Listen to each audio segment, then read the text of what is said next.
What is your why? I know here in Washington, D.C., it's easy to live for your career, right? Some of us, we move here because of our careers, what brought us here. So what gets us up in the morning is to advance our careers, right? You get just sucked into the rat race. You hear about what other people are making and what GS level that person's at. And that's, all of a sudden you're like, I got to get that certificate. I got to do that in order to advance my career. And that becomes your why. But thinking a million years from now, is it going to matter what GS level you retire at? No. Right? Some parents, you get sucked into the thought that, right, in order for your kids to be successful, they've got to go to the best school, they got to be the best athletes, they got to be the best at academics. And so you push them so hard so they can get into that school and they can make money and be happy. But it's oftentimes at the expense of Jesus taking a back seat. Others of us, we live to be in the best physical shape of our lives, right? And our lives revolve around fitness. And I love fitness. It's one reason why I love working here, because we turned a Budweiser distribution center into a gym. And yet sometimes it's like we're stressed and we're anxious over when we get sick or injured, and we're kind of focused on how fast we can run this race, how many burpees we can do in 2 minutes, and that's not going to matter, right, a million years from now. Some of you, maybe you're single. You're single, and what gets you up in the morning is finding that special somebody, getting married, having a family. And that's why you're miserable, because you think you are missing out on your why. You are missing out on what you think is the most important thing out there for you. And yet Jesus says, hey, you want contentment, you want peace in your life? Then he says, seek the kingdom of God first. Seek first his kingdom and his righteousness, and on all these things, then the puzzle pieces will fall into place. And so think about, what is your why? What are you living for? And is what you're living for worth dying for? It's easy to get distracted from what's most important in life, the calling that God has placed upon our lives. That's why for me this past year, I've been the past few months as 2026 came, I'm like, what am I really living for this year? And what could get me up in every morning to have a clear sense of purpose and not be distracted? And so what's helped me is I've developed a very simple personal mission statement that just reminds me of my why. My personal mission statement that I've helped me this year is this: Sean exists to introduce people to Jesus. Sean exists to introduce people to Jesus. And every single day, that gives me purpose. And whether I'm going to the gym to teach classes, whether I'm going to climb at the rock climbing gym, whether I'm going to work, whether I'm going here or there, whether I'm jumping my neighbor's car for the 10th time because it's freezing and his car won't start. I'm thinking, Sean, what are you doing here? You're trying to introduce people to Jesus. I'll come back to that. Here's a picture of my friend Al Deacon. As you can see, he's in a wheelchair. Wasn't always in a wheelchair. For many years, he was a construction worker. Made some money, creative guy. Loved working with his hands. He also loved the outdoors. So him and his wife bought a horse farm. Loved horses. They trained horses, rehabilitated horses. But then he got sick. Diagnosed with MS. Quickly lost all ability to move anything below his head. Eventually, his wife couldn't take care of him, put him in a nursing home, confined to a wheelchair all day, 12 hours a day, 15 hours a day. Al found himself staring at a white wall in front of him. That's all I could do. And he began to think, is this going to be my life for as long as I live, staring at this white wall? And he thought, I could live and be depressed and not have much purpose in this life, or he says, or I could paint something beautiful on that wall. And so he asked his family, hey, can you give me some paintbrushes? Can you give me some watercolors? They brought these to him, and then he said, can you put that paintbrush in my mouth? Put that paintbrush in his mouth. He dipped it in the watercolors and started teaching himself how to paint just with moving his head. Not long after he started doing that, the nursing home realized what he was doing, and they said, oh, that's too risky. We can't allow him to do that. What if he chokes? What if he has a bad day and doesn't want to live any longer? It's like, we're not willing to take that risk. And so they took away his paintbrushes, took away his watercolors, and they was back staring at that white wall. And so he asked his family, hey, can you get me a baseball cap? Can you give me a baseball cap? Can you tape a paintbrush to the brim of that cap? He said, I'll paint that way.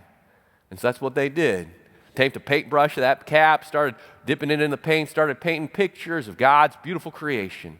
His horses at his farm. For many years now, he's been painting hundreds, thousands of watercolors that he sells to raise money for charities like churches in Buffalo like mine. He lives by this motto. He says, I will while I can. He says, I will while I can. He says, I'm not dead, so God's not done. He says, I still have a why. I still have purpose in my life that I can serve God with. You know, Ephesians 2:10 says that you are God's workmanship, created in Christ Jesus to do the good works he prepared in advance for you to do. Yes, as followers of Jesus, we all have the general purpose of glorifying God by making disciples, but there is a very unique, specific calling that he's placed upon your life based upon your gifts, experiences, passions, context in which you live.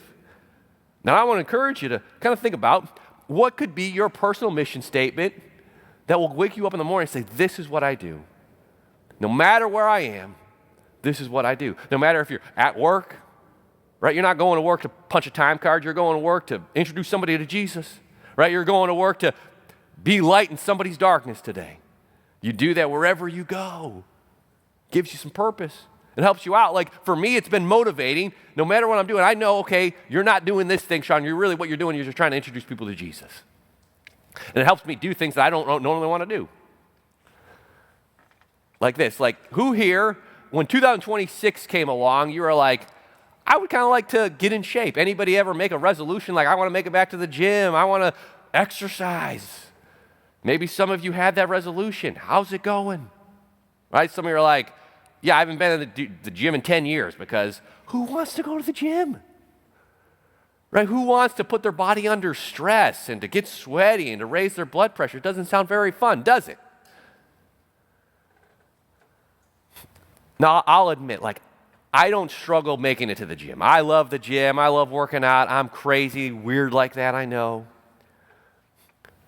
You know what I struggle with? Grocery shopping. Okay? Like I struggle grocery shopping. So especially when it's 20 degrees below zero, I look at my pantry and I'm like, I got grape nuts and peanut butter. I think I'm good for a week. I don't want to go outside right now. I don't want to go to the grocery store.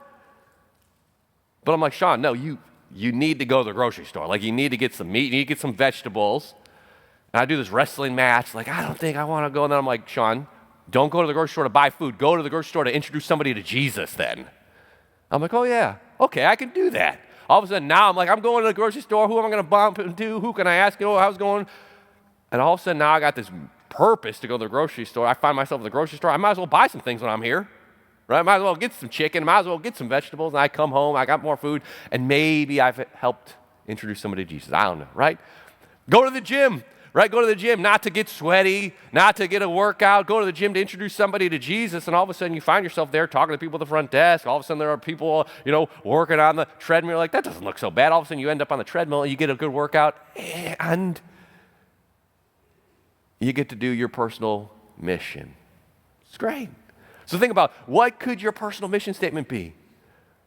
Like maybe you're a parent. Maybe you're a parent in this season of your life. Right? It's not to push your kids so hard that they can get into UVA or Virginia Tech so that they can get a good job and get a good career and make money and be happy. Like that's not going to matter a million years from now. Okay, so could it be, hey, God's given me children. My mission statement is to guide my children closer to Jesus. That's going to matter a million years from now.